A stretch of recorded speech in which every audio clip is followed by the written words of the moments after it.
we start, like you said, at 2:45. Excited. I think that you know, the new rules. I guess this is our third year now. I can't even remember, but it used to always be forever. It was October 15th that you started practice, and then they changed the rule based on Midnight Madness not wanting to do it in the middle of a weekday because little kids want to come, and so then it became the closest Friday to the 15th, which in some cases I remember was the 17th of October, and you're trying to play games by the 10th or 12th. It really made it hard to try to prepare for getting ready for your first game when you only had, you know, 3 weeks. The way we start practice now, where we're starting this Friday, you get 42 days prior to your first game to practice 30 times. 30 days of practice, I should say. And so because of that, it's better for our players' bodies. We're able to spend more, like for example, in the month of October, there's 31 days. 10 of them our players will have completely off, and 21 of them they'll practice. So it's basically, you know, 2 days on, a day off on average. And I think for the grind of a long season, I just really like that we did this. And it was actually copying what the women had already implemented long before the men did a number of years before. So it was really a smart move. And, you know, we're thin when you look at our roster. I only have 11 guys on scholarship. And so because of that, the biggest key to this season is keeping those 11 guys healthy. And I really like our team. I like where we are right now compared to the previous 2 years. You know, I really like our culture. I like the leadership within the team. I like the fact we have experience coming back. The guys have a much better feel for what's expected. We had a very good summer. It's the best summer by far that we've had. So I'm very, very optimistic and encouraged as we go into this upcoming campaign, and excited about our team. And you know, we have a lot more experience than we did a year ago. We're the youngest team in the country, but we're still very young. When you look at this team, you know, we don't have a senior in the program. And that's in a very much a positive from my vantage point. We have experience returning, but yet we still have a young group that you know, nucleus could stick together here. Questions? We don't have any water. She went to get some. Okay. Why don't you just go and get a cup out of Ryan's office right down there and bring it here, please? Coach, you decided on, or do you have an idea of what the starting five might be? No, I mean, it's all going to be based on our guys earning it. So right now, everything's open. They're competing for playing time. The strength of our team is in our backcourt. We have 6 guards that are all really had great summers, that have all improved. You know, starting with Q, and then you look at Xavier Stapleton, and Eli, and Lamar, and Nick, and Tyson, those 6 guys. So what I'm going to have to do is to scheme our the way we play to do the best job possible to utilize those 6 guys to get, you know, quality minutes, which means in the long run we're going to play small time this year. We're going to end up playing 4 guards. So we're going to have to figure out ways to play defensively where we can play Zay as a power forward defensively, because it makes us so much better at the offensive end. So that's going to be a big thing moving forward, is how we're doing that. Hey Ben, some people called yesterday a very dark day for college basketball. Then you had other coaches even say that it's actually a good day because you get some things cleaned up in the sport. I was curious what your reaction was. You know, right now with what happened yesterday, there's an ongoing investigation by the FBI. There's 10 indictments going that were given out yesterday, and I'm going to make no comment because of the ongoing investigation by the Federal Bureau of Investigation. Nor would I ever do that if there was an investigation with anybody in terms of the NC2A. So I have no comment for you on that. Where is EJ as far as his health and going into Friday? You know, EJ went through you know, a major surgery with the labral tear, and he's back out at full contact. and has been out there with full contact for about 2 weeks now. He did a great job last year getting his weight down. He subsequently, when he was out with the injury, put his weight right back on. So he's working. He's still not back to where he was when he finished the season last year. Right now, he's going to play 2 positions for us. He's playing both the center position and the power forward position, trying to learn 2 positions, which is much more difficult. We have a few guys on the team that will have to play multiple positions, and that takes a lot mentally. And you know, for him, skill level wise, he's more of a center than he is power forward in terms of a stretch forward who can handle it and do things skill level wise. But he has good feet. You know, there are certain matchups where as a power forward he can defend that position. But he's going to be out there to compete for playing time like every other one of our players, and I'm excited that he's back and healthy. And you know, now it's about him getting reps and getting out there and getting a lot of reps to become a better player in every aspect of the game. Outside of Zay, what other players do you think can play multiple roles for you this year? You mean multiple positions? Well, I see definitely, for example, Nick Weatherspoon playing 1 and 2. I see Q playing 3 positions. I see Eli Wright playing multiple positions. You know, those are probably the guys right there. You mentioned the backcourt being the strength of this team in the front court. Obviously, having Abdul this year is going to be a big thing. We've heard a lot about him. Are you still just as excited about him and what he brings? I'm really excited about Abdul. And you know, Schneider is improved from where he was a year ago. He's much further along, having had a year of experience under his belt and has a better idea. I think Schneider's really improved in terms of a jump shot. I mean, I'm just really excited about the fact that his skill level in terms of jump shooting has become so much better. Where I don't, you know, he didn't have that a year ago.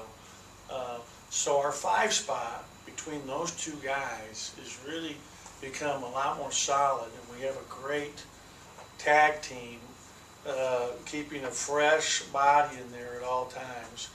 And as I mentioned in the last time I spoke, there will be times potentially where they could both play together. Because Abdul is good enough defensively in terms of his lateral quickness to, against, again, with certain matchups, be able to match up with a power forward. So there's a lot of, you know, ways we're going to play this year. We're going to play small. We could end up playing big, go the Twin Tower route. You know, Eric Holman has improved his shooting. You know, we were very excited today. He had some back pain and had an MRI this morning. It came back negative on his sacral area. So I'm excited about that. It's always good to get good news when it comes to MRIs and X-rays. And then Keyshawn Fizel has had some issues with his back as well, and was out for a number of weeks, but he's back and getting better. And you know, he's a kid that, you know, I think is going to continue to improve throughout the season and has some potential to help compete and play for playing time at the 4 spot. He's a 1 position guy. He's strictly going to be a power forward. So, you know, there's a lot of competition that's going to be taking place. And the best thing about that is that's how you get better as a player. You got to have that competition every day in practice, which we're having right now in our individual workouts. Today is the last individual workout of the fall until we start practice on Friday. So today will be the last day. They'll have tomorrow off, and then Friday begins practice. And we'll go Friday 1 practice. We'll go 2 practices on Saturday, 2 practices on Sunday, and then they'll have Monday off, and then this keeps going. They're playing now. You mentioned Q could play 3 positions. Nick will be at the 1 and the 2. With so many moving pieces in that backcourt, how do you organize practice to make it where Q is comfortable at all 3 positions by the time the season's over? Yeah, I'm not worried about him being comfortable in those positions. He's very comfortable out there playing. And bottom line is, you know, he can guard 3 positions. He can actually, depending on what other teams do, guard 4 positions, and he's done that in the past. But I'm going to give him a chance to handle the ball and push the ball in transition and make decisions as well. So there's going to be a lot of competition for multiple positions. And it's been very good. Our guys have had, I really like our culture. I really like how these guys are supporting each other and at the same time pushing each other. And that's what it takes to be a good team. I mean, I think we've got a really good cohesive unit. I feel really good about our team and their chemistry and you know, their excitement about this upcoming season and how hard they've worked. They've done a great job. This is the best condition we've been in by far at this time. Our strength coach, Colin Crane, has done a great job really pushing them in the conditioning aspect of getting them ready for practice. Our lifting has gone very well, and you know, I'm excited about the progressions that have been made out there. And, you know, again, to touch on Abdul, I mean, I think Abdul's really going to be a huge boost for us because he brings such great competitiveness and toughness, and he's all about making his team win. I mean, he has all the intangible aspects to a player that you love to see in a coach, from a coaching standpoint. I'm just really excited about him, and you can ask his teammates. I mean, he brings it every day. You know, for him, it's about staying healthy. You know, he came in here initially when he arrived with, you know, some knee issues, just weakness, and you know, that continues to be something we have to monitor very closely. And one of the reasons, again, I mentioned I'm so excited about how we can be able to space out our practices to be able to protect our players. So when I say we'll go 2 days, for example, this weekend, we'll go in the mornings with contact, with tape, and then we'll come back in the afternoons, and it'll be more of a, you know, reviewing press offenses 5-on-0, going through our sets, whether it's man or zone 5-on-0, doing shooting drills and getting repetition up on shots. So we're going to take advantage of all that and you know, try to be as organized as possible, as early as possible, because once the season begins, really, you know, we have an 8-day stretch where we're off after our first game, 10 to 18 of November.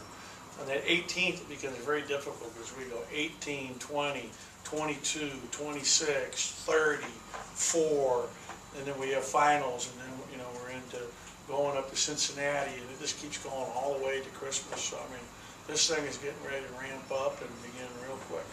What do you think changed the culture or improved it?